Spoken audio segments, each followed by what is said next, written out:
Greetings and various assorted salutations. What we're looking at today is I'm getting back into making YouTube videos for my Hicks Educator Online website channel. And what we're looking at today is kind of the design review of my latest course coming up for spring 2025. It's not published yet on Canvas because it's still fall 2024, but we'll take a tour of it. This presentation focuses more on design principles and layout. I'll be making a separate tutorial for students navigating it. So right off the bat, the design principles that I have, that I operate under, are relatively simplistic. It's flexibility in design, accessibility, and convenience. I want to make things as accessible, convenient, and easy to use as I can. And I want to make sure that as much of my course as possible is accessible. Perhaps it's a holdover from teaching during the pandemic, but I find that it's easier to use Canvas, the learning management system, which is the one we just use at our school, as the system for the management system. I organize things on here.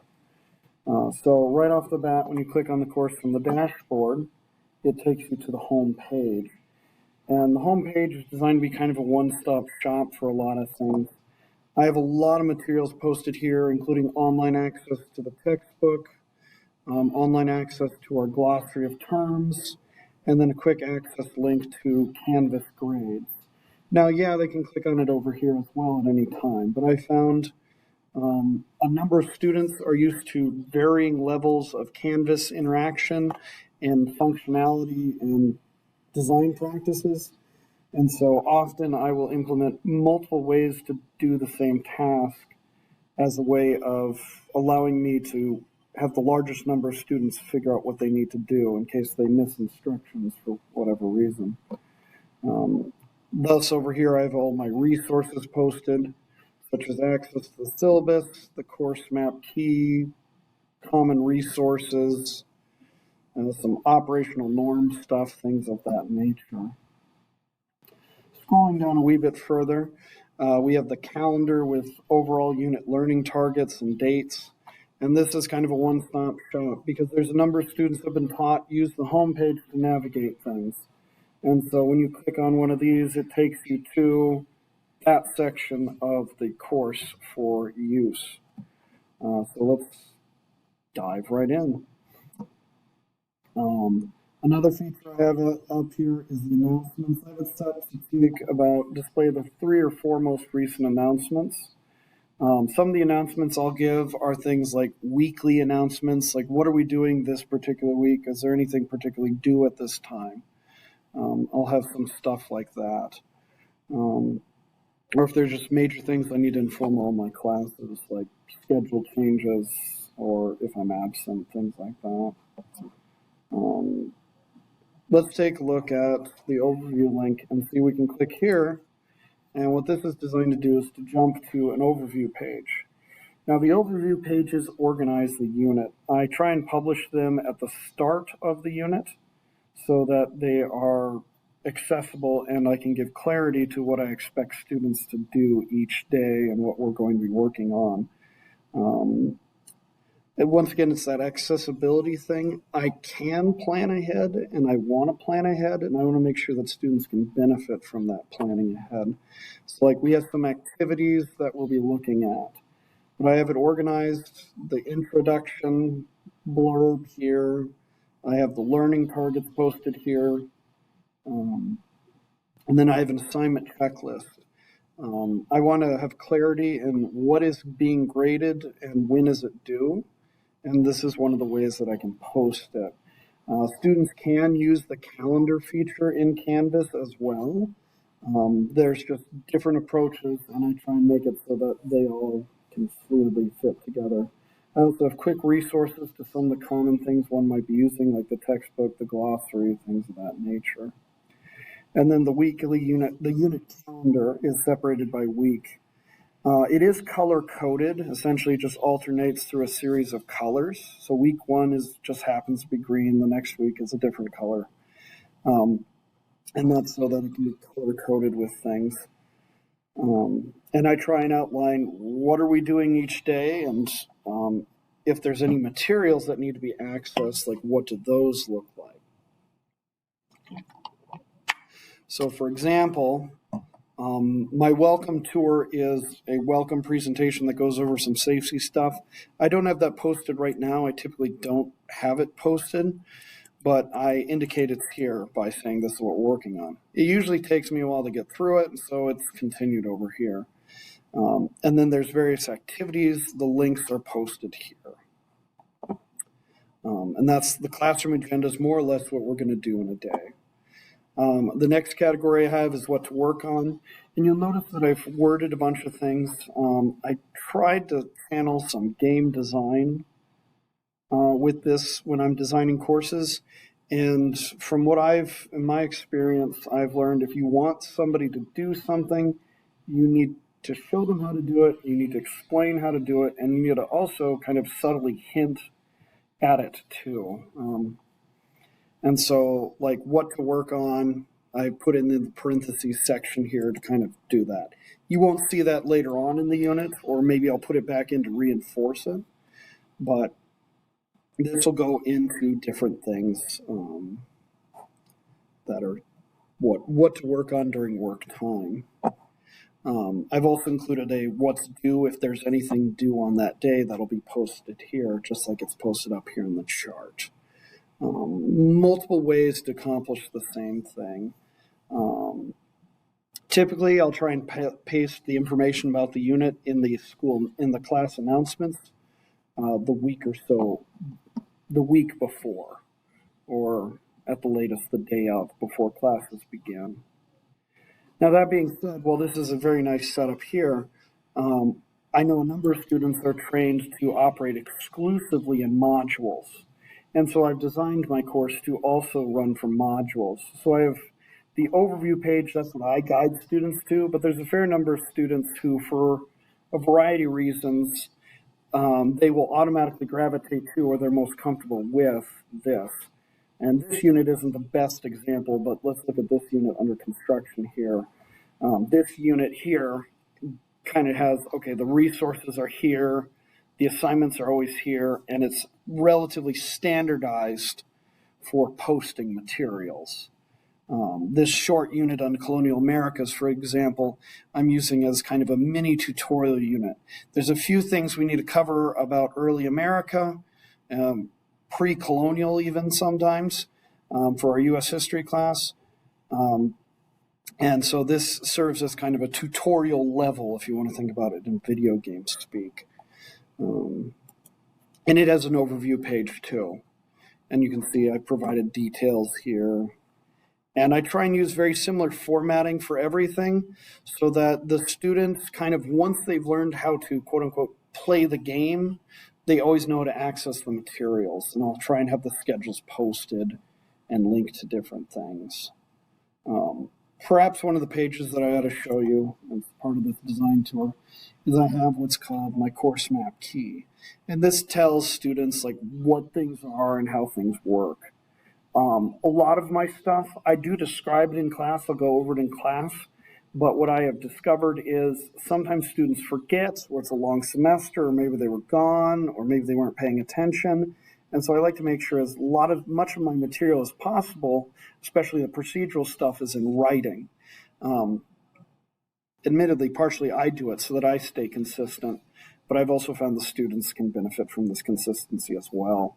And so this course map key page is a relatively generic resource page, and it gives a lot of the guidance, like a lot of the stuff I just gave. In fact, the presentation I'm going to give on for students touring the course is probably going to be this resource page. What I have is based on the assignment type, there's different labels. So if it's an assignment, a project, or a quiz, I will always try and clearly label that in the resource page's name. Likewise, when it's a resource page, lecture, units, reading guides, things like that. Occasionally I test stuff like prototypes and unused materials. because I like to leave a few surprises and Easter eggs in my course. Or there's some things that it's like, maybe I'll use this, maybe I won't, or maybe I just need to hang on to this for another year. Or we're running out of time, so we're not going to use a particular resource, so I'll relabel it unused so that maybe students want to access more videos about the Civil War or something. They can still access materials that maybe I didn't use it this time.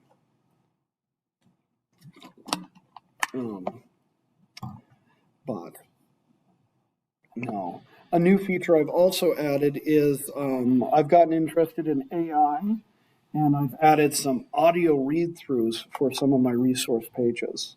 I'm not sure how widely used this feature will be because I have a number of students who they do like having access to audio things. And so I've been kind of fiddling with this feature and refining it. And so a lot of my resource pages now have an audio reading of the page to kind of go over what's going on it. It's a bit gimmicky right now. In case you're wondering about the technology behind it, I currently use the program 11 Labs, and I have some AI voices different ones that I use for going through the resource pages. Maybe you'll see one of those later. Now, if we go back to modules, there's the unit modules. This is where the learning material is for a given unit. I try and make the module self-contained with the assignments, the resources, etc., so that everything's in one place when I need to refer to it. Also, I have this American Revolution unit still under construction. I've put this text thing in here for a to-do so that I know where I left off on designs. Why label it this way? I think it has something to do with when I was learning how to program computer games for fun using RenPy. They have this kind of setup command thing, and so I put it in there so that I'm used to seeing it. So the students will never see this to-do thing, but I see it all the time, and I know where to modify things. Another resource is the resource modules. So let me go back to the home page and kind of go into it through there. I have this classroom resources. We'll look at that one first. Now, if you're watching this video and you're with Central High School, you might recognize this.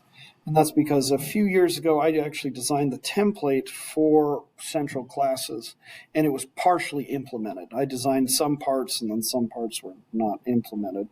But there is a module called Classroom Resources, and a number of the resource pages in it are materials that I designed to be fairly standardized and are actually usable across multiple classes. I've had some students report that they'll use tutorials and resources in my class for other things. Like I have access to the school announcements, the school calendar. I have a tutorial resources to Canvas tutorials on how to use Canvas from the parent or TA or observer standpoint. I have student tech tutorials. These are a bunch of older videos that I made a while back that how to go through various things. Once again, this may look familiar because it may be hidden in the back pages of one of a teacher's Canvas course. So important links, common errors, limited internet access, and offline working tips. I do have it turned on in the settings. Let me pull it up here. I do have it turned on in the settings somewhere. That there's a setting in settings somewhere you can actually make it so that you can download your course as a PDF or something. I have that turned on as well. I haven't really messed with that feature, but in theory, with some preparation, you can set up so that you can access a lot of materials for my course even when offline.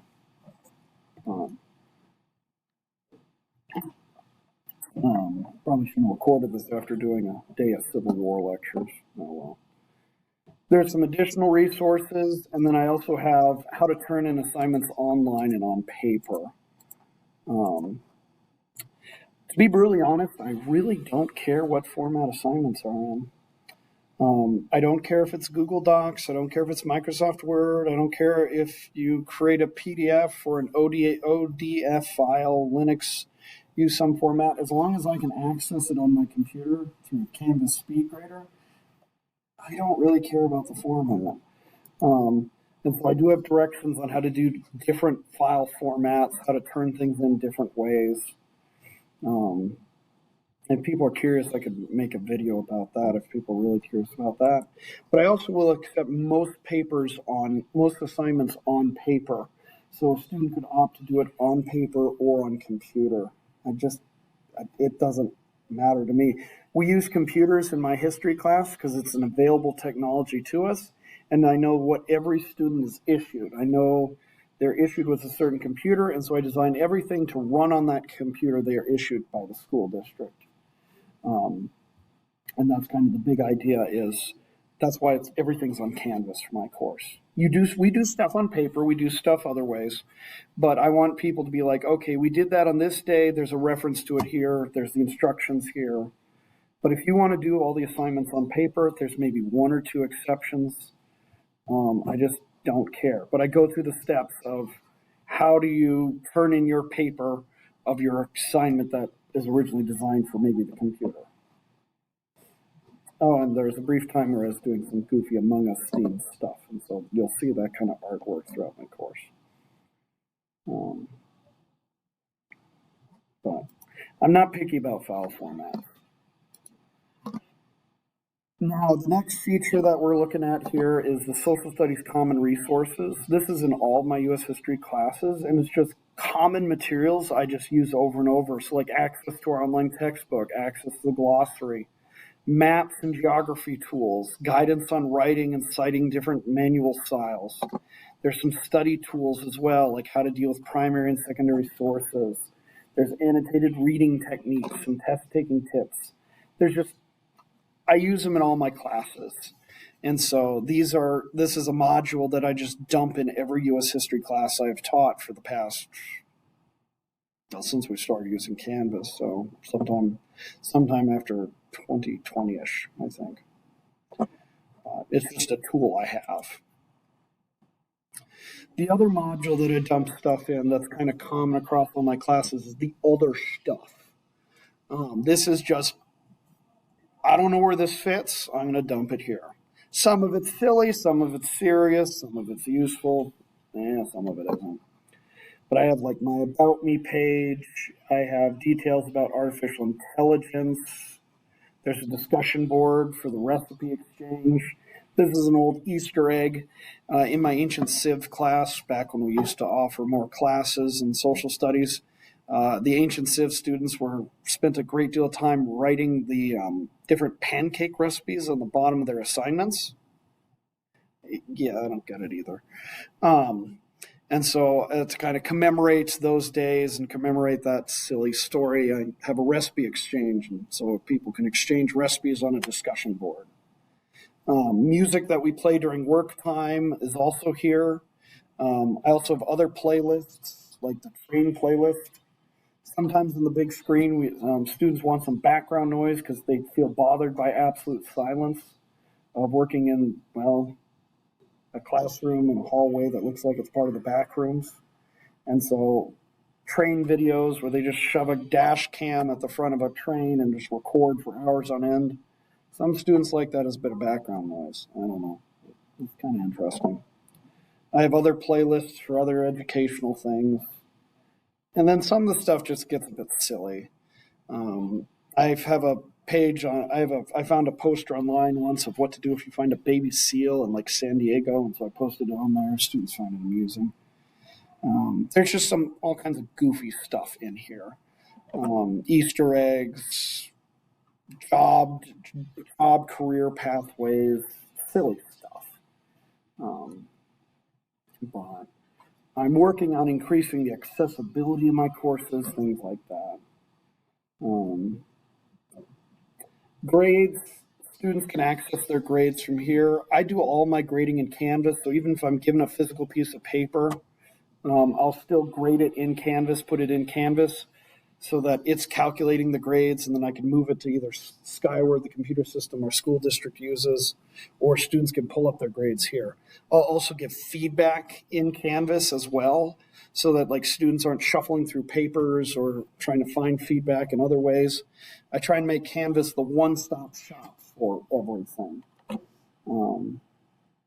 But I don't know what else is worth mentioning. But this is kind of how I set up my Canvas courses. I want to make things accessible. I want to make it so that if students are trained to use Canvas in different ways, they can all use it in whatever way they're most comfortable with, and it just works. Maybe it's a bit more work on my end, but I find the design process to be quite fun. But in any case, until later. Thanks for watching.